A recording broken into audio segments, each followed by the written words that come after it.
Hi friends, welcome to our channel. வீட்டில் tumbler மட்டும் இருந்தால் போதும், சூப்பரான சாஃப்டான கப் கேக் வீட்டிலே செய்யலாம். வாங்க அது எப்படி செய்யலாம் அப்படின்னு பார்க்கலாம். இதுக்கு ஓவன்லாம் தேவையில்லை. நம்ம வீட்டில் குக்கர் இருக்கும். குக்கரை நல்லா சிம்மில் வச்சுட்டு இந்த மாதிரி ஒரு தட்டை எடுத்து அதில் குப்பரை கவுத்தி போட்டுக்கோங்க. ஏன்னா நம்ம ஸ்ட்ரைட்டாக வச்சோம்னா கேக்கு தீஞ்சு போயிடும். அதனால் கீழே ஒரு தட்டு போட்டுக்கலாம். இப்போ கேஸ்கட்டையும் மேலே இருக்க விசிலையும் எடுத்துட்டு குக்கரை அப்படியே மூடி வச்சுருங்க. அடுப்பு சிம்மில் இருக்கணும். இது 10 நிமிஷம் ப்ரீ ஹீட் ஆகணும். அதுக்குள்ளே நம்ம மாவை மிக்ஸ் பண்ணிக்கலாம். இப்போ அதுக்கு ஃபஸ்ட்டு நான் 2 முட்டை எடுத்து உடச்சி ஊற்றிக்கிறேன். எல்லார் வீட்லேயும் விஸ்கு கண்டிப்பாக இருக்கும். அதை வச்சு நல்லா மிக்ஸ் பண்ணிக்கோங்க. அதுக்கப்புறமா 1/2 கப் பவுடர் பண்ண சுகரை கொஞ்சம் கொஞ்சமாக சேர்த்து நல்லா மிக்ஸ் பண்ணிக்கணும். மொத்தமாக போட்டு மிக்ஸ் பண்ணிடாதீங்க. 3 பேட்சாக கொஞ்சம் கொஞ்சமாக போட்டு மிக்ஸ் பண்ணிக்கோங்க. இந்த பதம் வர அளவுக்கு மிக்ஸ் பண்ணிக்கோங்க. அப்போ தான் கேக் சாஃப்டாக வரும். அடுத்து தனியாக ஒரு பவுலில் 1/2 கப் மைதா மாவு எடுத்துக்கோங்க. 1/2 ஸ்பூன் பேக்கிங் பவுடர் எடுத்துக்கோங்க. இதுக்கு நம்ம பேக்கிங் சோடா போட தேவையில்லை. இதை நல்லா மிக்ஸ் பண்ணி வச்சுக்கோங்க. இப்போ நம்ம பீட் பண்ணி வச்சுருந்த அந்த முட்டை மிக்ஸில் மைதா மாவை கொஞ்சம் கொஞ்சமாக கலந்து கட் அண்ட் ஃபோல்டு மெத்தடில் நம்ம கலந்துக்கணும். ரொம்ப ஜென்டிலாக தான் மிக்ஸ் பண்ணணும். ஓவர் மிக்ஸ் பண்ணிடக்கூடாது.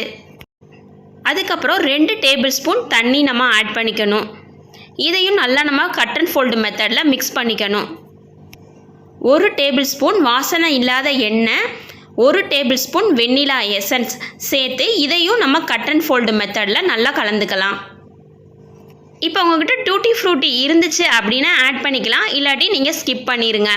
என்கிட்ட வீட்டில் இருக்குது அப்படின்றதுனால டூட்டி ஃப்ரூட்டி கொஞ்சம் போட்டால் கொஞ்சம் டேஸ்ட்டு நல்லாயிருக்கும், கலர்ஃபுல்லாக இருக்குன்றதுனால நான் அதையும் சேர்த்து மிக்ஸ் பண்ணிக்கிறேன். இப்போ நம்ம வீட்டில் டம்ளர் கண்டிப்பாக இருக்கும். அந்த டம்ளரில் பட்டர் சீட்டை நம்ம போட்டு வச்சுக்கலாம். அதுக்கு இந்த மாதிரி டம்ளரை குப்பரை கவுத்தி இந்த மாதிரி சதுரமாக கட் பண்ண பட்டர் சீட்டை இந்த மாதிரி பண்ணிங்கன்னா உங்களுக்கு அழகாக ஷேப் வந்துடும். அதை நீங்கள் உள்ளே போட்டுக்கலாம். உள்ளே போட்டுட்டு இதில் நம்ம மிக்ஸ் பண்ணி வச்சுருந்தா அந்த பேட்டரை ஊற்றிக்கலாம். இந்த அளவு டம்ளருக்கு 2 கரண்டி மாவு ஊற்றுங்க. அதுவே போதுமானதாக இருக்கும். நம்ம டம்ளர் நிறையா மாவு ஊற்றிடக்கூடாது. ஏன்னா பொங்கி வரும் அப்படின்றதுனால நம்ம கொஞ்சம் கம்மியாக தான் ஊற்றணும். 3/4 கிளாஸ் தான் ஊற்றணும். இப்போ நம்ம செஞ்ச அளவு எனக்கு 5 டம்ளரில் கப் கேக் வந்துச்சு.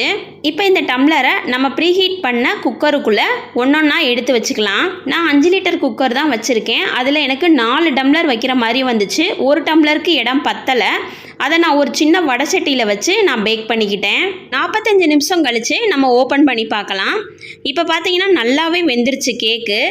வெந்துருச்சான்னு தெரிஞ்சுக்கிறதுக்கு ஒரு ஸ்டிக்கை விட்டு உள்ளே விட்டு பாருங்கள். அது ஒட்டாமல் வந்துச்சுன்னா கேக் வெந்துருச்சுன்னு அர்த்தம். இப்போ இதை எப்படி நம்ம வெளியே எடுக்கணும் அப்படின்னா, நம்ம வீட்டில் கத்தி கண்டிப்பாக இருக்கும். கத்தியை வச்சு இப்படி ஓரங்களை ஃபுல்லாக சைடில் எடுத்து விடுங்க. எடுத்து விட்டுட்டு நீங்கள் குப்பரை கவுத்துனீங்கன்னா உங்களுக்கு ஈஸியாக வந்துடும். சூப்பராக நம்ம கப் கேக் வீட்டிலே செஞ்சாச்சு. கடையில் வாங்காமல் இனிமேல் வீட்டிலே உங்கள் குழந்தைகளுக்கு நீங்கள் செஞ்சு கொடுங்க. இந்த கப் கேக் ரொம்பவே சாஃப்டாக இருக்கும். கண்டிப்பாக நீங்கள் வீட்டில் செஞ்சு பார்த்துட்டு எப்படி வந்துச்சு அப்படின்னு கமெண்ட் பாக்ஸில் சொல்லுங்கள். நம்ம சேனலை தொடர்ந்து பார்க்க நம்ம சேனலை சப்ஸ்கிரைப் பண்ணிக்கோங்க. மறக்காமல் பெல் சிம்பிளை கிளிக் பண்ணிக்கோங்க. நன்றி, வணக்கம்.